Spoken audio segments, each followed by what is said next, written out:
The night smelled of rain and broken endings, and as Imran stepped off the bus with his sleeping daughter in his arms, he saw a woman standing on the edge of the bridge, her heels abandoned beside her, her hair whipping wildly in the wind as if even the storm was trying to pull her back from the darkness below. He froze. For a second, the world narrowed into that single moment, the flickering streetlight, the distant roar of traffic, the fragile weight of his daughter against his chest, and the unmistakable feeling that if he didn't act now, something irreversible would happen.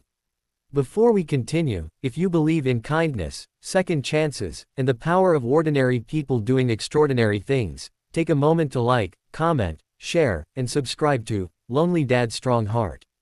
Your support helps stories like this reach more hearts. Imran had never imagined his life would come to this, walking home at midnight after a double shift, counting coins in his pocket, and worrying about whether there would be enough milk for his daughter in the morning. Just 2 years ago, he had a small but steady job, a wife who laughed at his bad jokes, and a home filled with simple warmth. But life had its own plans. His wife's sudden illness took everything, first their savings, then their peace, and finally, her. Since then, Imran had been both father and mother to little Aisha, who now slept softly against his shoulder, unaware of the weight her father carried every single day. He could have walked past the bridge that night. He could have told himself it wasn't his problem. After all, he had his own battles to fight. But something inside him refused to stay silent. Maybe it was the memory of his wife's last fragile smile, or maybe it was the fear of what his daughter would learn about the world if he chose to ignore someone in need.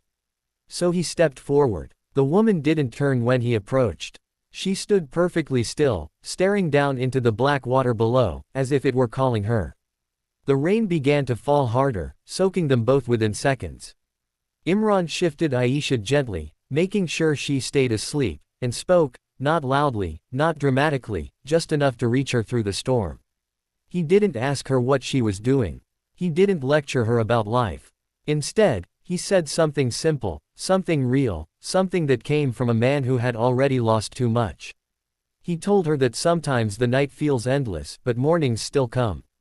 The woman's shoulders trembled slightly, but she didn't move. Imran continued, his voice steady despite the cold rain dripping down his face. He spoke about loss, about waking up to an empty side of the bed, about learning how to braid a little girl's hair with trembling hands, about pretending to be strong when everything inside you is breaking. He didn't try to save her with grand words, he just shared his truth. Slowly, almost painfully, the woman stepped back from the edge. When she finally turned, her face was streaked with tears and rain, her eyes hollow yet searching. She looked at Imran as if trying to understand why a stranger would care enough to stop. And in that moment, something invisible passed between them, a fragile thread of humanity that refused to snap. Imran didn't ask her name. He didn't expect gratitude. He simply walked her away from the edge and waited until she was steady enough to stand on her own. Then, as quietly as he had come, he turned to leave. But before he could go, she spoke. Her voice was soft, almost broken, yet it carried a weight that lingered long after the storm faded. That night, she asked him a question that would change everything.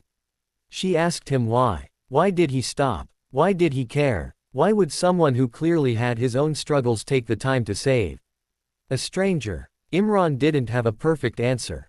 He wasn't a philosopher or a hero. He was just a tired father trying to make it through another day. But he looked at his daughter, still sleeping peacefully, and then back at the woman. He said that maybe the world doesn't change with big actions, but with small moments where someone chooses not to walk away.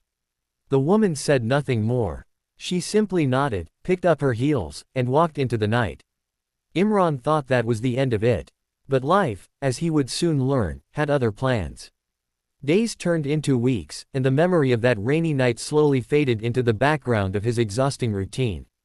Imran continued working long hours, juggling responsibilities, and trying to give Aisha a childhood that felt whole despite everything they had lost.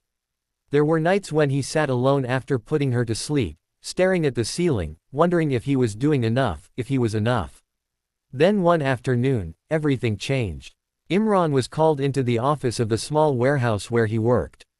His heart sank as he walked in, expecting bad news. Jobs were fragile, and he couldn't afford to lose his. But instead of his supervisor, he found a well-dressed woman sitting across the desk. For a moment, he didn't recognize her. Gone was the broken figure from the bridge. In her place was someone composed, confident, and powerful.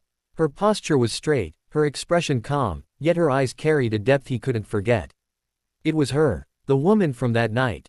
She introduced herself as Sarah Malik, the CEO of a rapidly growing company that had recently acquired the warehouse. Imran stood there, stunned, unsure of what to say. The gap between their worlds felt impossible. Sarah smiled faintly, but there was something emotional behind it. She told him that the night on the bridge had been the lowest point of her life. Years of pressure, betrayal from people she trusted, and the crushing loneliness of success had pushed her to the edge. She had built an empire, but somewhere along the way, she had lost herself.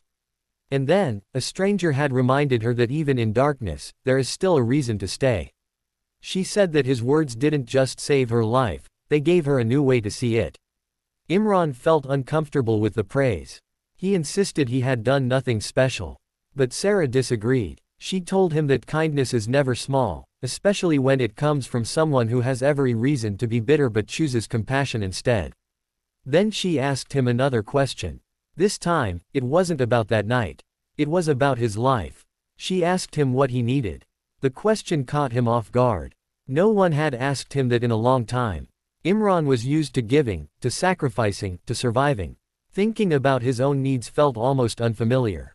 At first, he said nothing. But Sarah didn't rush him. And for the first time in years, Imran allowed himself to be honest.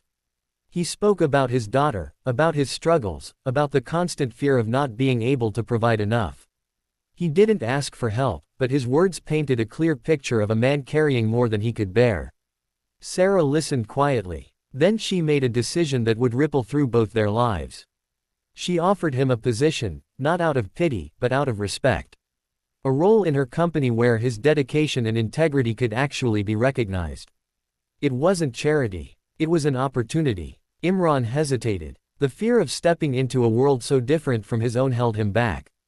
But then he looked at Aisha, who had come to pick him up that day, holding his hand tightly and smiling with innocent trust. He realized that sometimes, accepting help is also a form of strength. He said yes. The transition wasn't easy. Imran had to learn new skills, adapt to a different environment, and face the insecurities that came with stepping into something unfamiliar. There were moments when he doubted himself, when he felt like he didn't belong. But Sarah never treated him as less. She saw something in him that he had long forgotten, the quiet resilience of a man who refuses to give up, no matter how hard life becomes. Slowly, things began to change. Imran's life gained stability. Aisha's laughter grew louder, her world brighter. The constant weight of survival began to lift, replaced by something he hadn't felt in a long time, hope. But the biggest change wasn't in their circumstances. It was in their hearts. Sarah, who once stood alone at the edge of despair, began to rediscover the meaning of connection. Through Imran and Aisha, she saw a kind of love that no success could buy, a simple, honest bond that gave life its true value. And Imran, who once believed he had nothing left to give, realized that even the smallest act of kindness can echo far beyond what we can imagine. As this story comes closer to its end, take a moment. If it touched your heart, if it reminded you of the power of compassion, please like, share, and comment. Your support keeps these stories alive and helps spread their message. And before we finish, here's a special request. Comment below with one kind act you've done or witnessed. You never know who might be inspired by your story. The rain eventually stopped, but the memory of that night on the bridge never faded. It became a quiet reminder that life can change in a single moment, not through grand gestures, but through the simple decision to care. Imran never saw himself as a hero. But to one person, on one desperate night, he was the reason the story didn't end. And sometimes, that's more than enough.